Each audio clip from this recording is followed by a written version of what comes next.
Passa-se agora a apreciação do mérito da matéria. Temos colegas senadores inscritos. Senador Ferraz, senador Aloysio. Senador Ferraz tem a palavra como primeiro inscrito, em seguida o senador Aloysio Nunes Ferreira, para discutir o mérito da matéria. Nosso país. Mais uma vez estamos aqui diante de uma expectativa, senador Moca, que se transformou numa profunda frustração.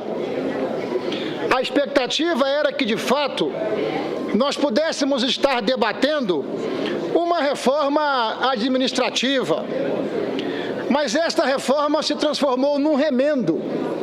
Esta reforma se transformou numa miragem.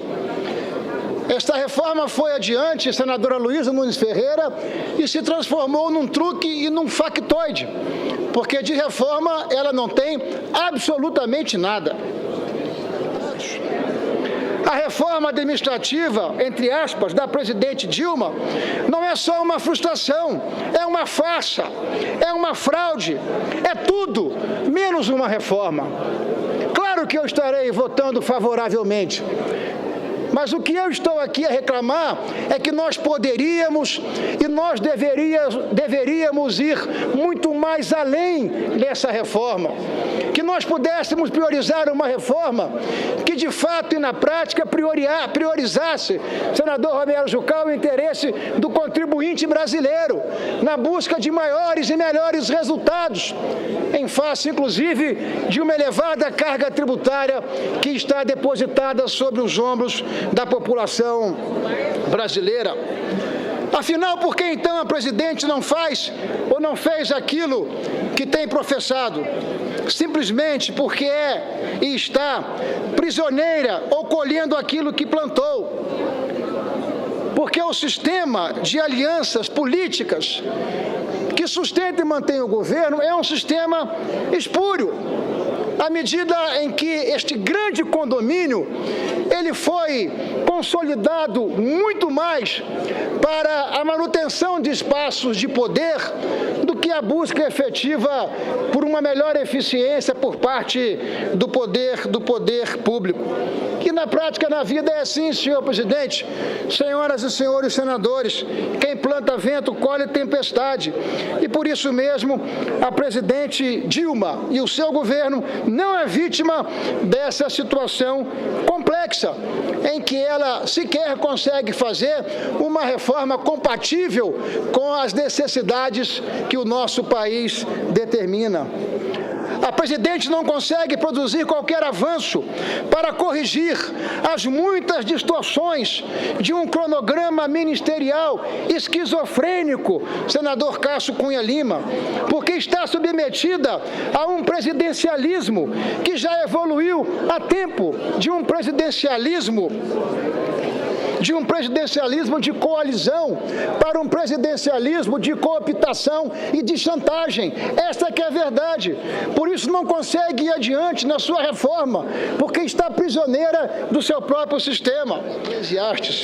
A medida provisória 696 não produziu e não produzirá nenhuma economia ao erário público, até porque os 3.000 cargos nela envolvidos só foram transferidos de uma pasta para outra.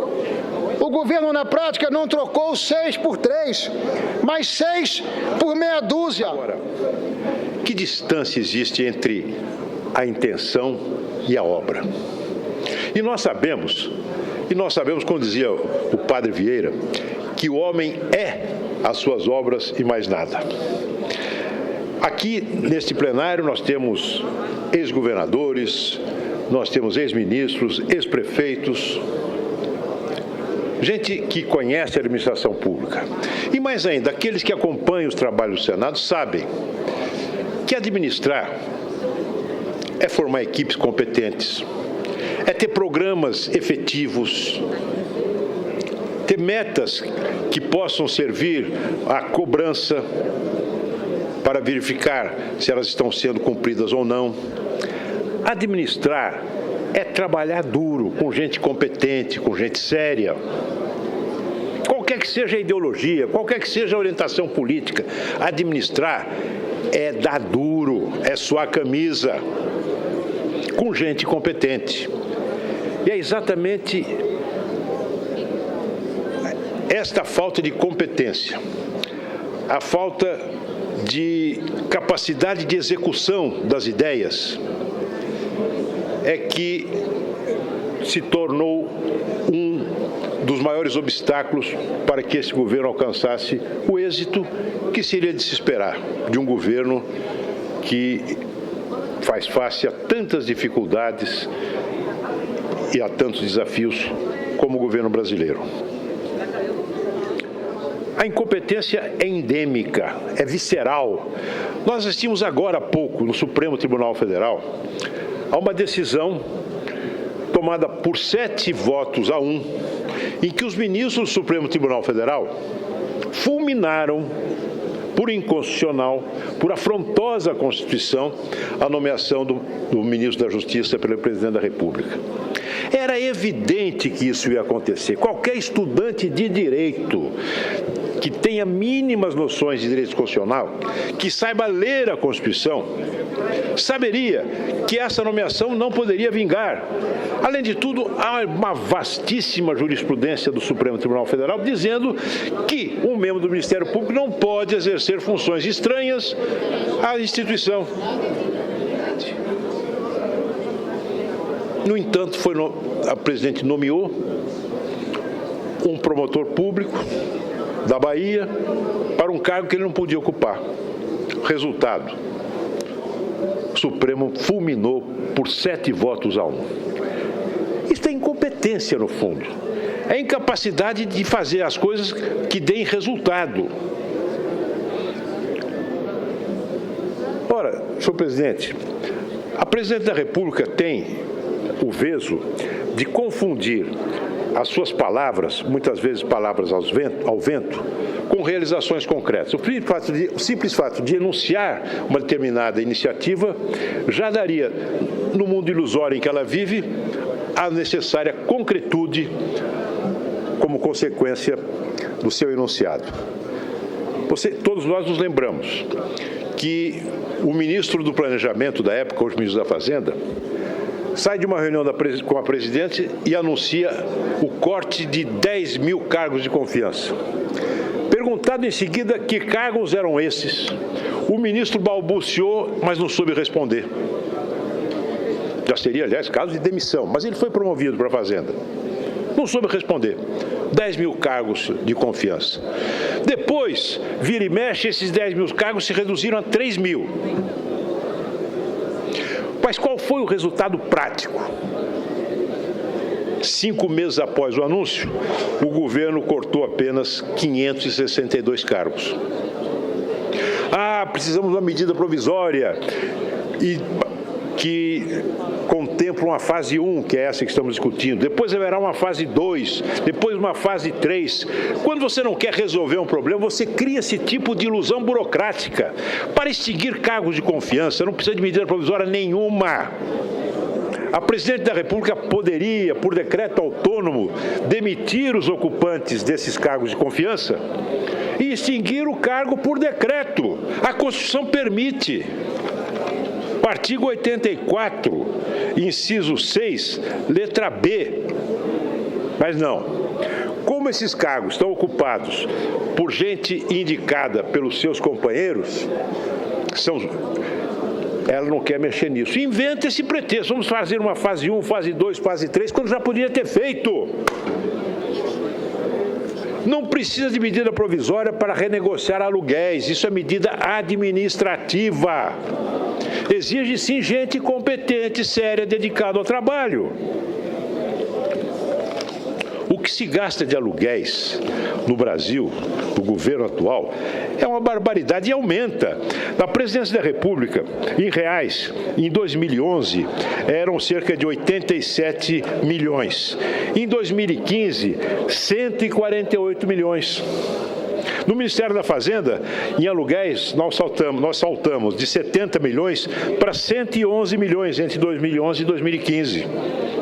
No Ministério da Saúde, num país onde falta penicilina para combater a sífilis congênita, que aliás é um dos fatores da microcefalia, no Ministério da Saúde, o governo brasileiro gastava em aluguéis, em 2011, 34 milhões. Saltou para 61 milhões. Precisa de medida provisória para renegociar esses aluguéis? Evidentemente não. São meros pretextos para a inação, para não fazer nada. Lembrar. O Senado se lembra, quando foi votado aqui, um projeto de lei de conversão que criou o programa do trem-bala. Quem não se lembra disso? O trem-bala, que queria lançar o Brasil além da vanguarda tecnológica do século XXI. Sistema ultramoderno, 500 km por hora, nem nos Estados Unidos tem igual. Túneis e mais túneis rompendo a Serra do Mar. Ligando Campinas ao Rio de Janeiro em pouco mais de 1 hora. O trem-bala, trem de alta velocidade. Pois bem, senhor presidente, essa loucura delirante foi abandonada sem que em nenhum momento a senhora presidente viesse dizer o seguinte: olha, eu me enganei. Foi um projeto maluco, um projeto fora de... O Congresso Nacional perdeu tempo discutindo algo que era uma fantasia. Agora, não foi apenas o Congresso que perdeu tempo. O contribuinte brasileiro perdeu dinheiro, porque foi criada uma empresa para projetar o trem-bala. Empresa de Transporte Ferroviário de Alta Velocidade S.A., agora transformada numa empresa de planejamento e logística. Eu procuro saber, senador Jucá, quanto se gastou com essa empresa, que não tem mais trem-bala, que recentemente ainda ficou à margem de um projeto de concessões que incorporariam, que constariam do segunda etapa do Programa de Investimento e Logística, que foi elaborado sem ouvir esta empresa. Quanto se gasta em aluguéis, em cargos comissionados? Até agora eu não tive resposta, e aí também faço uma cobrança mais uma vez à mesa do Senado. Recentemente, o Tribunal de Contas da União noticiou a existência de uma creche, onde se aninham filhotes do governo. A empresa se chama Estruturadora Brasileira de Projetos. Quantos funcionários existem nessa empresa? Qual é o nível de salários? Será que esse trabalho não poderia ser feito por outros órgãos do governo? Quanto já se gastou até agora? O governo não vem a público para dizer isto. E nem pode dizer, porque são sinecuras destinadas a sustentar apaniguados do governo e dos seus aliados. Senhor presidente, nós vamos votar a favor. Votar a favor lamentando profundamente que a presidente da República não tenha esta oportunidade para propor ao Brasil uma reforma administrativa que todos nós desejamos. Muito obrigado. Ferraz, mas a medida provisória, ela restringiu tirar as secretarias, o status de ministérios e agrupar numa secretaria que continua ministério. Tirar o Ministério do Trabalho e se juntar com o Ministério da Previdência. Tirar o Ministério da Pesca e se juntar com o Ministério da Agricultura. Só isso, um processo de ajuntamento. Não teve nenhuma diminuição do custo da máquina do Estado. Agora, quando uma presidente propõe que vai demitir 3.000 pessoas e, no entanto, ela demite apenas 562, é interessante porque é 2 pesos e 2 medidas. Quando a presidente encaminha aqui para o Congresso Nacional qualquer medida provisória que trata de crédito extraordinário, vamos dizer, o governo quer mais um crédito extraordinário para gastar de 10 bilhões de reais. Quando nós vamos apreciar a medida provisória, os 10 bilhões de reais já foram totalmente utilizados, já foram aplicados e nós estamos legislando sobre uma matéria que, na verdade, aquilo ali já não existe mais. Ou seja, quando é dinheiro, quando é crédito extraordinário, o governo gasta no mesmo dia que publica a medida provisória. quando é para conter gastos, quando é para diminuir a máquina pública, quando é para diminuir a quantidade da cobrança de impostos no bolso do cidadão brasileiro, aí não. Aí ela só publica, faz de conta, mas dos 3 mil cargos, só 562 foram fechados. Mas por que os outros não foram também extintos? Não foram extintos porque, infelizmente, nós estamos vivendo um momento especial. Nós estamos vivendo um momento extremamente delicado. E a sociedade brasileira precisa entender isso. Como a sociedade, como o governo está fragilizado, como o governo não tem base popular e não tem base política, o que ele faz? Ele usa os cargos comissionados e cargos em ministérios para poder aí contemplar a sua base de políticos que podem apoiar as suas votações. Vejam bem a situação que nós chegamos. Um verdadeiro balcão de negócios para tentar construir uma maioria que ela é desfeita no final de cada votação. E a outra votação, o governo brasileiro é obrigado a criar mais cargo, mais ministério, e a sociedade brasileira é obrigada a arcar com todas essas despesas. Não vai excluir. Provavelmente esses 562 serão readmitidos novamente de acordo com a pressão das forças políticas que vão exigir dela nas próximas votações. Por isso é que eu peço, principalmente a todos que estão nos vendo nesta hora pela TV Senado, que se conscientize que a medida mais importante a ser votada nesta casa aqui será exatamente o impeachment da presidente da República.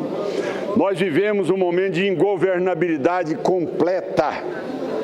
Nós estamos agora, neste momento, sem o ministro mais importante da esplanada dos ministérios. É um governo que não tem o ministro da Justiça. No momento em que o Brasil está sendo assaltado pelo MST, em todos os quadrantes deste país, nós não temos ministro da Justiça. O ministro da Justiça foi demitido. Eu quero até, senador Ferraz, saber quem é o bruxo da presidente da República, porque realmente só faz coisa errada. Só faz coisa errada. Agora, este momento, onde nós temos uma grande mobilização do dia 13, nós não sabemos a quem recorrer. Encaminhei o meu ofício ao ministro da Justiça, que hoje não tem mais titular na pasta. E o risco é de nós chegarmos no dia 13 e também vivemos uma situação inédita no Brasil, o ministério mais antigo da República não ter ocupante no governo. Isto mostra que o governo deteriorou, que o governo exatamente não existe mais. Nós temos, nesta hora, de reconstruir. Nós temos que recompor a estrutura de Estado e, sem dúvida nenhuma, instalar uma situação que resgate a credibilidade da população. Passa por ela. Mas eu tenho a certeza, senhor presidente, que o dia 13 de março vai sensibilizar muitos políticos e lideranças que podem até encaminhar o voto favorável a presidente da República contra o impeachment, mas os seus liderados não vão votar contra a sua. Tenho certeza que nós seremos vitoriosos, sim, a partir da instalação da comissão, na admissibilidade e na votação do mérito no Senado Federal, se Deus quiser, presidente, antes do recesso de julho. É a nossa previsão.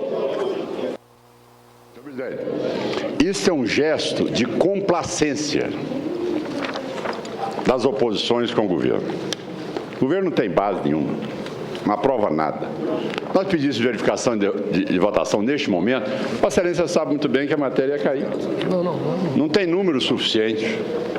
Então, nesta hora, como tem aquela tese de que ela vai fazer a extinção de 3 mil cargos, que vai diminuir 10 ministérios, então a oposição quer ter a condição de poder cobrar essa situação também e reconheça que nós estamos em obstrução, mas não vamos pedir verificação de quórum no momento em que o governo não tem hoje aqui 15 senadores no plenário.